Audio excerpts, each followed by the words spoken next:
All right, the Deputy Minister of Social Development has been urged by some tavern owners to take substance abuse campaigns to the shebeens and taverns. This is ahead of the World Fetal Alcohol Syndrome observed on the 9th of September to draw attention to the fact that women should not drink alcohol for 9 months whilst they are pregnant. South Africa has seen a worrying trend of alcohol abuse among young pregnant women and even children, especially in townships. Let's take this discussion further. Then we are now joined via Zoom by Lumka Oliphant, who is the spokesperson for the Department of Social Development. A very good afternoon to you, and thanks so very much for joining us here on SABC News. Good afternoon, Flo, and thank you for inviting us. You're most welcome. Let's talk about World Fetal Alcohol Syndrome. What is it about, and why is it so important to have awareness around this day? But also, just on the side of this, the questions around, are people not aware that they should not be drinking during the time that they are pregnant? Or is it a case of, well, you know what, we'll see what happens. I'm going to continue consuming alcohol even at the time that I am carrying a child. What exactly is the issue here? Florence, we have to continue speaking to communities about the dangers of alcohol continuously.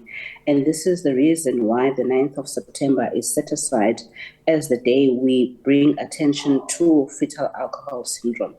But as I joined the Deputy Minister yesterday and today, it seems like people are aware that they should not be drinking while they are pregnant, but they cite different reasons for why they end up, drinking even when they are pregnant. When I was listening to communities today, some of them were talking about unemployment, some of them were talking about stress levels when they find out that they are pregnant and they don't have partner support. Some were talking about those, lack of parental support, and these were some of the reasons that they brought forward.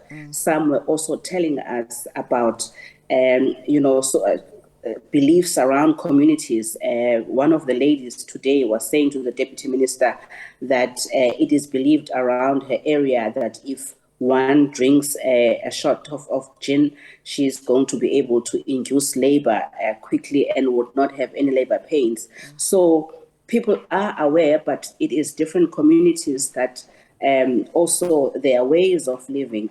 I also was speaking to one of the child activists, here around the Eastern Cape, who was saying that even when you have these cultural festivals, we need to be going in and talking to communities about when we have, for instance, imigidi, and there there's a time when women are supposed also to contribute to the family. We should be talking about families not giving alcohol to those who are pregnant. So it's a variety of reasons, but we think as well that we need to continue educating and making sure that people are aware, even though sometimes we do feel that they are aware of what is happening, but it is that their socio-economic, problems that they are facing. Yeah. According to your statement, a plea from tavern owners asking, for these campaigns to be brought into shebeens and taverns, that's particularly concerning, because one wonders if, shebeens and taverns themselves aren't prohibiting women who are visibly pregnant from consuming alcohol. So, one wonders why the burden is then being put on you as a department. But that aside, how are you responding to this particular plea, and how important are these talks to be had, especially in these types of areas where alcohol is sold? Remember, when we go to have dialogues with people, Florence, we are trying to also see how policy development can be affected. Like yesterday, when the tavern owners were talking about the fact that the only message that is always even on the packaging of alcohol speaks to the legal age. It doesn't speak about other messages that are there. They were talking to us about even having partnering with them and having messages around their tavern so that people can be able to know and read those. So when we dialogue, we also want to hear whether people understand the message of government, whether people have any ideas, and what are the real problems that people are facing. So we then go back after dialogues and we look at what communities are saying, Florence. It's Flo, but in any case, how are these conversations then, assisting? It's one thing to have these sort of conversations and to talk. I think that we do a lot of talking in South Africa, and there's always a complaint of mine that, we have all sorts of commissions and talks and all sort of things. But at the end of the day, do we end up, following up and seeing whether or not these conversations that we have been having are actually having an impact?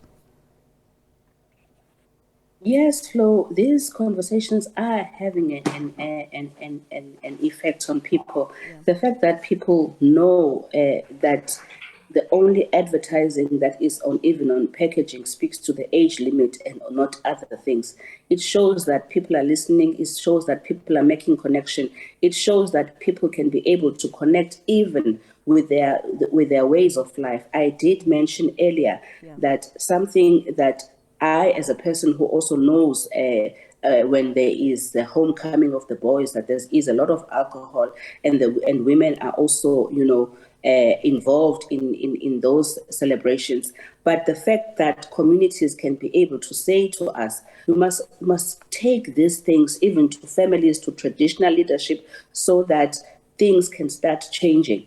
And so we cannot stop talking to communities, because sometimes as well they complain that we speak to them in English. They don't understand the messaging because we're not reaching them in the language that they understand. So when we go to these communities, we are able to interpret, policy. We are able to interpret legislation according to the ways of the people, and we have these dialogues that are coming in, and we are able to amend where we need to amend.